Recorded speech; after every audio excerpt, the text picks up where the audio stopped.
today I want to walk you through 3 things that make a culture real. Culture is not what you say, it's what you do. Now, as a chiropractor, as the leader of the practice, your behavior is the culture. What you celebrate becomes what the team aims for. Now, what you tolerate, even once, becomes what's acceptable. And what you ignore becomes invisible. So here's what I know now. Culture isn't something that you can fix after the fact. It's something that you build before the problem arrives. We need to define it, we need to hire through it, and then third, we need to live it publicly. Now, the chiropractors who take the time to do that, who names it, hires through it, and holds themselves to it, they're not going to just have a better team, they're going to have a better practice. Good morning, good afternoon, and good evening, folks. Hey, welcome to another episode of the Marketing in Practice podcast, the podcast where I have the pleasure of simplifying the marketing and the mindset so you, the chiropractor, can increase your income, your impact, and your enjoyment in practice too. Now, I want to start today's episode with a story. A few years back, we had a team member join our practice, and for most of the time that she was with us, something felt off. Now, not dramatically off, not in a way that was necessarily easy to point out, and that was part of the problem. You see, she was a good person. She worked really hard. She showed up every day, but the energy wasn't quite right. Standards would slip when I wasn't watching. There was friction. It was subtle. It was low level, but it was constant. And I kept on asking myself, is this a people problem, a training problem, or could this be a me problem? I tried more trainings. I tried more check-ins, more conversations, more accountability. And slowly, over about 18 months, it became clear that none of those were going to fix the problem, because the real problem wasn't her, it was me. Now, specifically, what it was is that I hadn't done before she even walked in the door. I hadn't named the values that mattered most to us. Okay. Now, because of that, I had no way of knowing that she was a right or a wrong fit for the practice. Now, not as a person, but as a fit for the practice. Now, here's the thing about culture that most chiropractors don't realize, okay? And that is that you already have one. Every practice does. The question isn't whether your practice has a culture. The question is, did you consciously build it, okay? Or did it just build itself?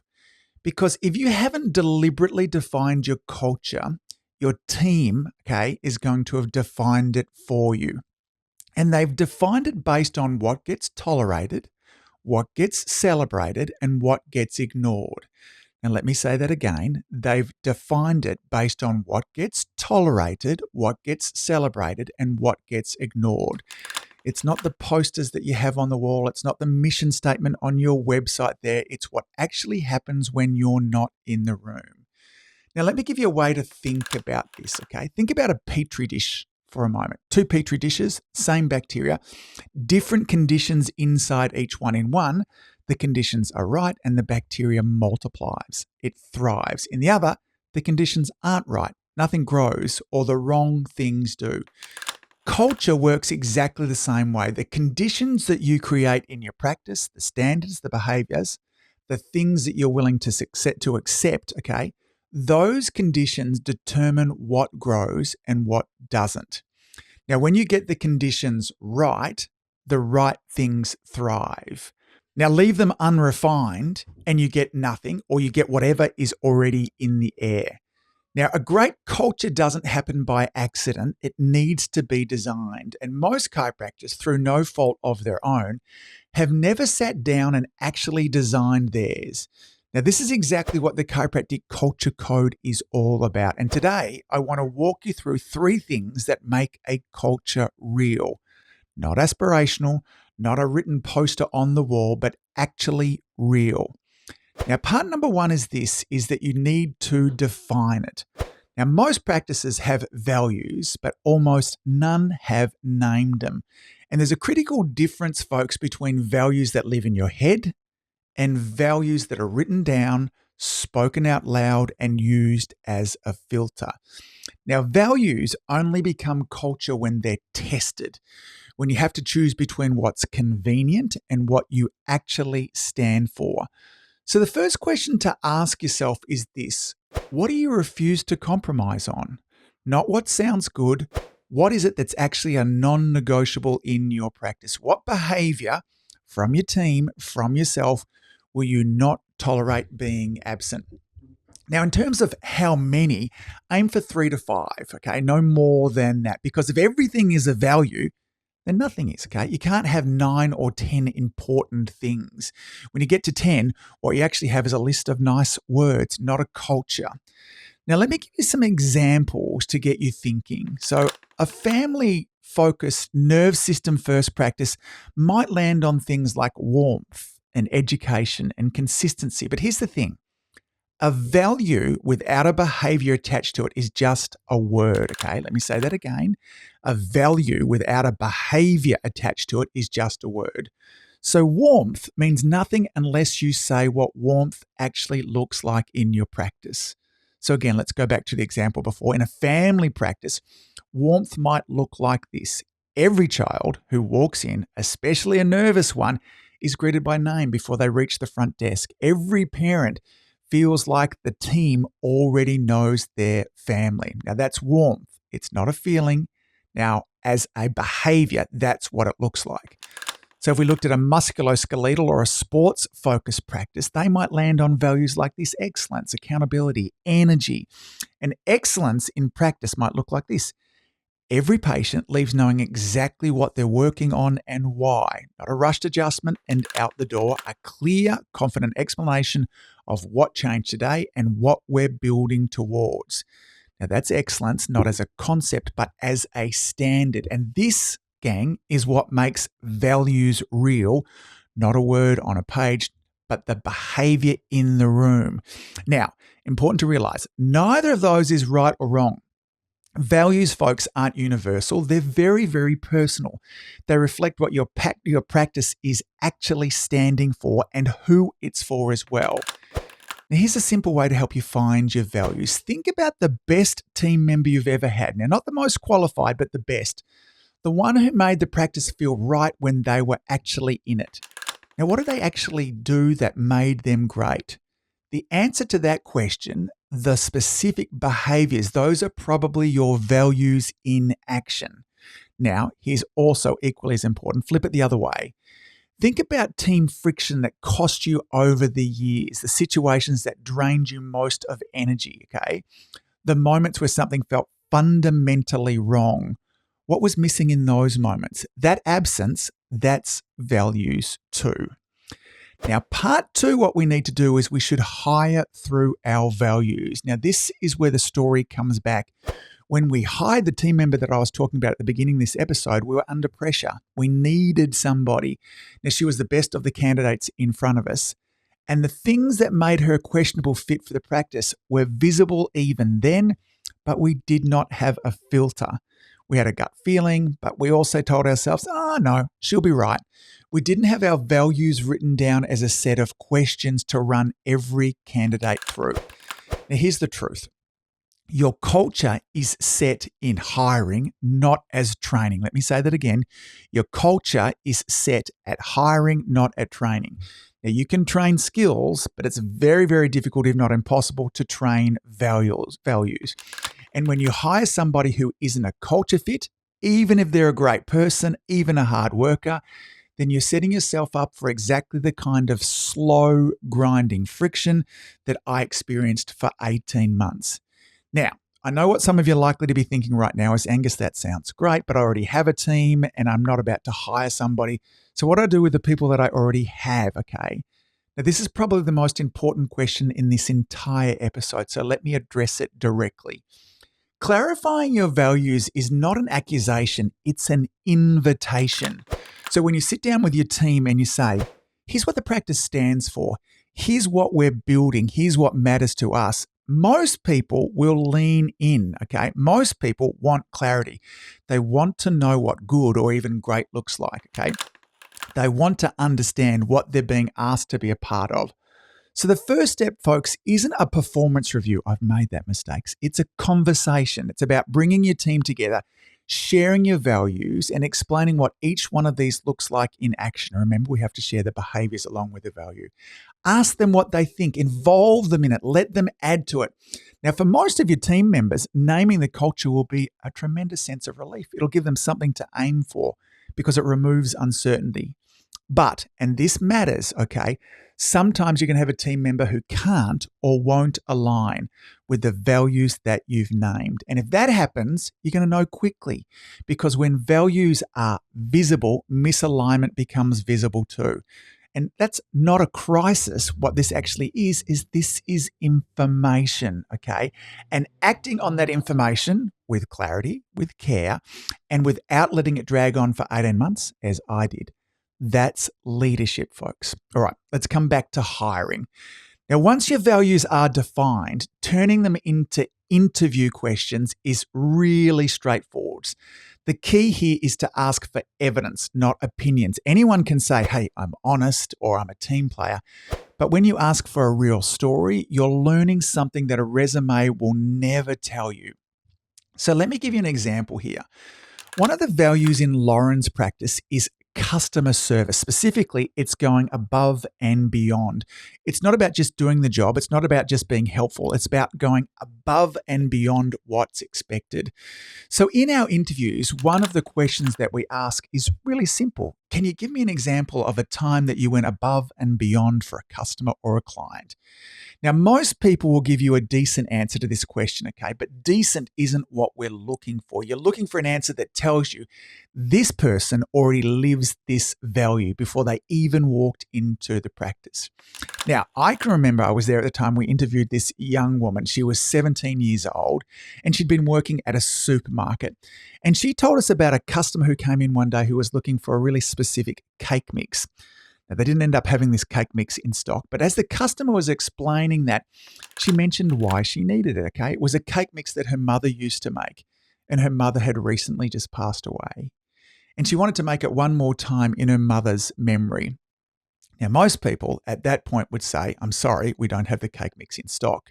And that would be completely reasonable, but this young woman asked for the customer's phone number, and on her lunch break, unpaid and off the clock, she rang around other stores until she found one that had it. And then she called the customer back with the details. That's it.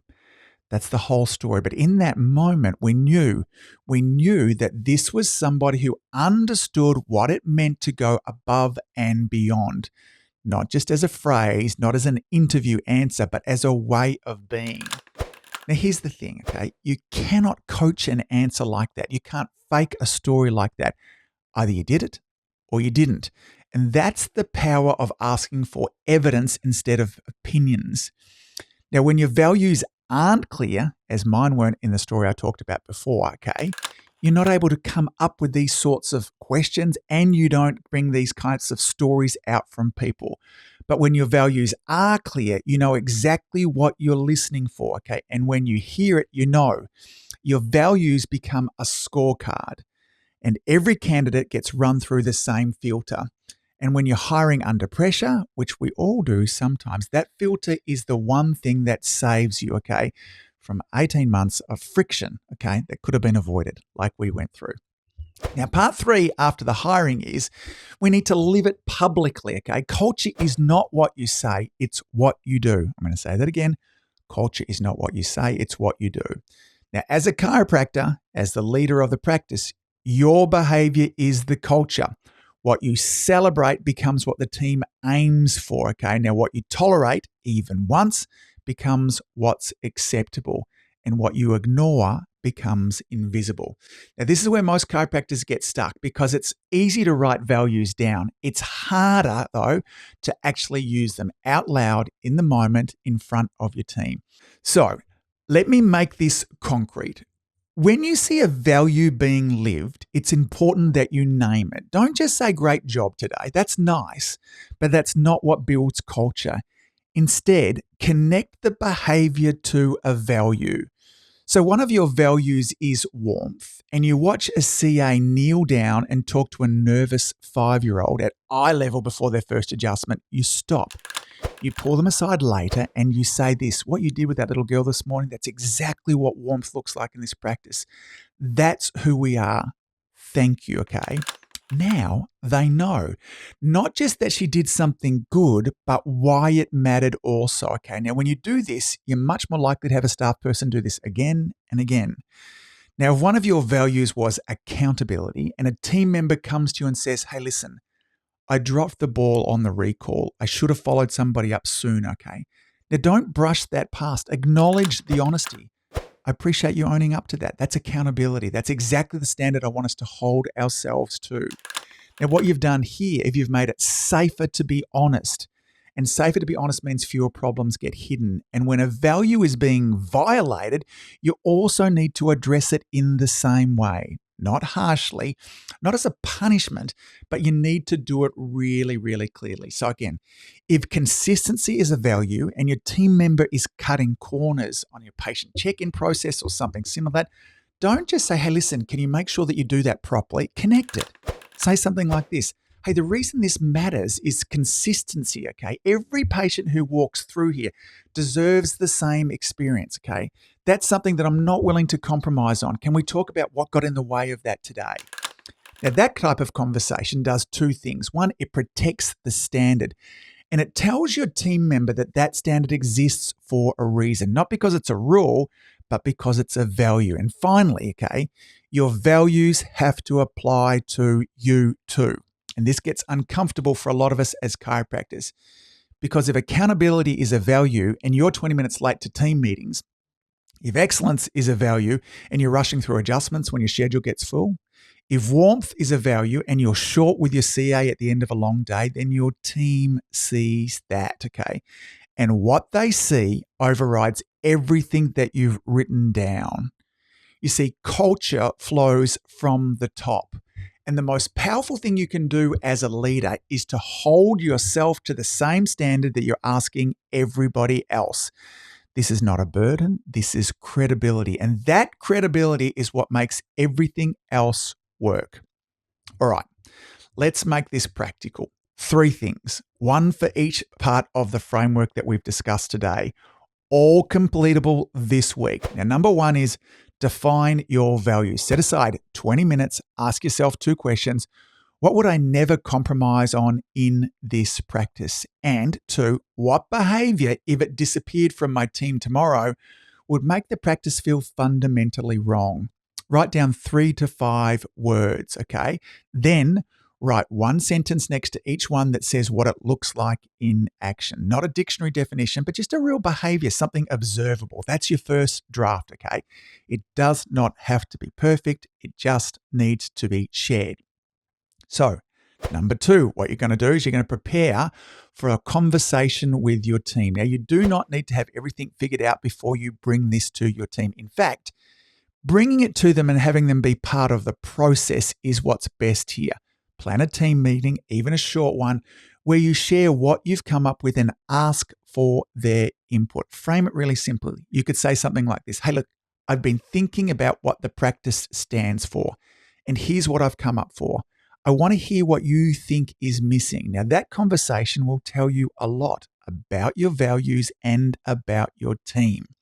Now, number 3, catch somebody living the values this week and name it. So before you run the team meeting, before anything is formalized, find one moment, one behavior that reflects something that you care about deeply, and then stop and name it specifically.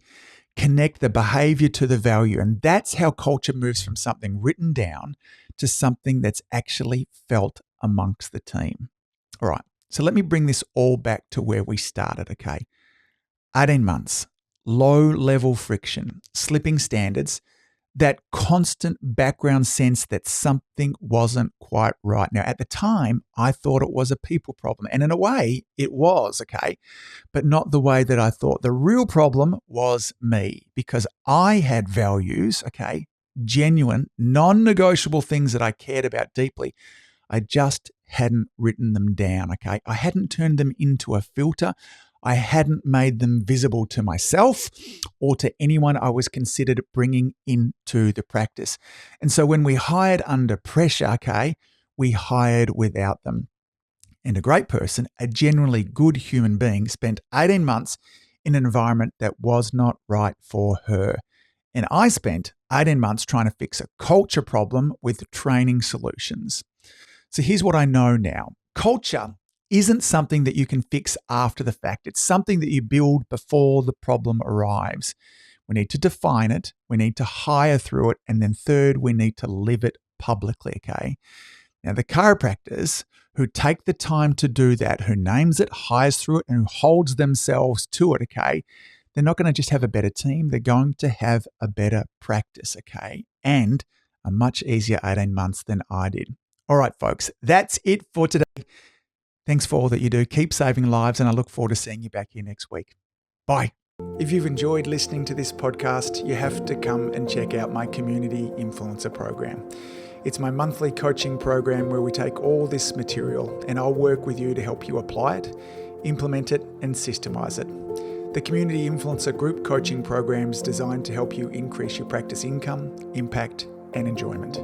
Join me over at anguspyke.com/join. That's anguspyke.com/join. I'd love to see you there.